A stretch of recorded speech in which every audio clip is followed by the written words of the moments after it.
Hello everyone, today I'm bringing you the 30th greatest move in chess history, and today's move is straight up sick. I mean, they're all pretty good, right, because they're the greatest moves in chess history, but today's move is just nasty.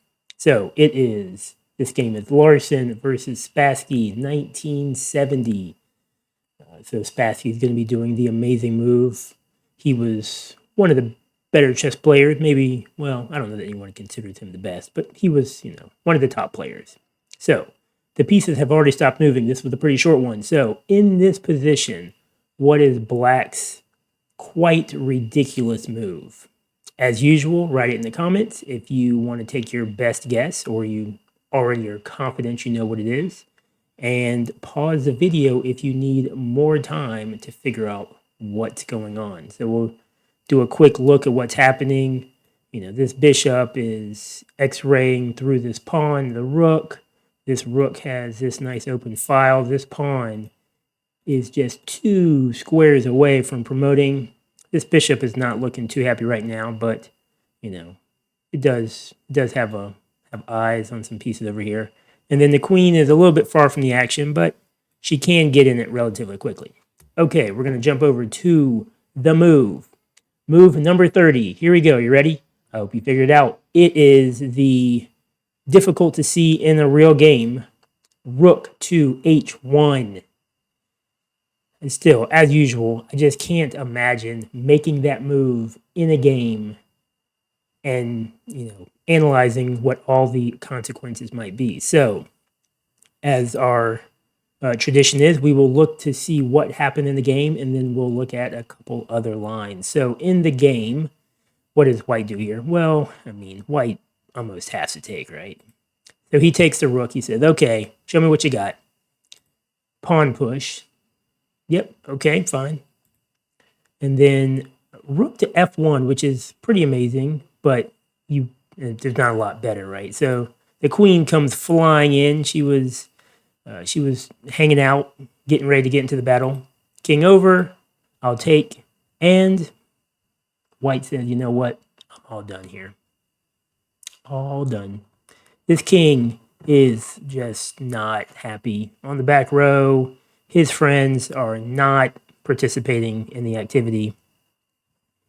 Just nasty. So let's look at what some of the other options might have been here. So once the rook goes down, what else could White have done? You can see from the evaluation bar, it's not looking good. He's already down over 5 points. So it's going to be a struggle to find anything else. But so the obvious other option, right, is to just move the king over. And now you can see the mate in 4. Because you would come in with, do you take? Check. And then he now is forced to take. And then I think you just bring in the queen, right? Yep, mate in 2.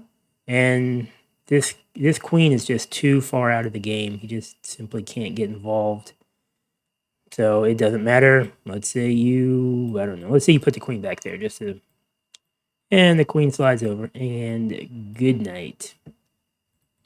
So the only other thing that jumps out to me as an option is after you take and the pawn push, then you just step rook underneath, rook to g1, right?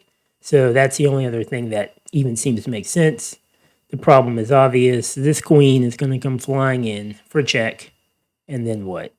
Can't move over, can't move diagonal. You go here and slide in, I think, there, right? Oh, no, I missed it because, see, because can rook take?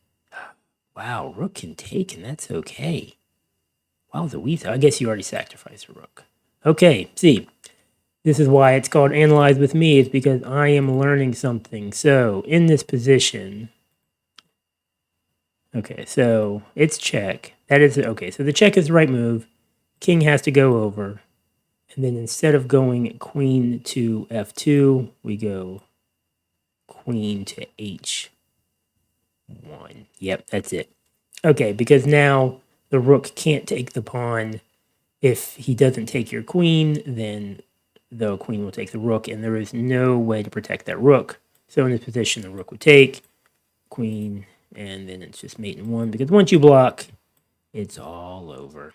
Okay, so the rook to h1 move, again, once you see it, you're like, oh yeah, I could have made that move. No.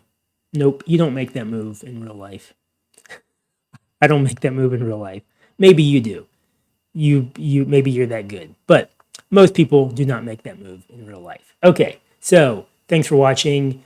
We are in the middle of our series. Well, we're on move 30 on our way to the greatest chess move of all time. We've done 20 moves so far, and we're going to keep it going in our series down there. So like our videos and subscribe. Thanks for watching.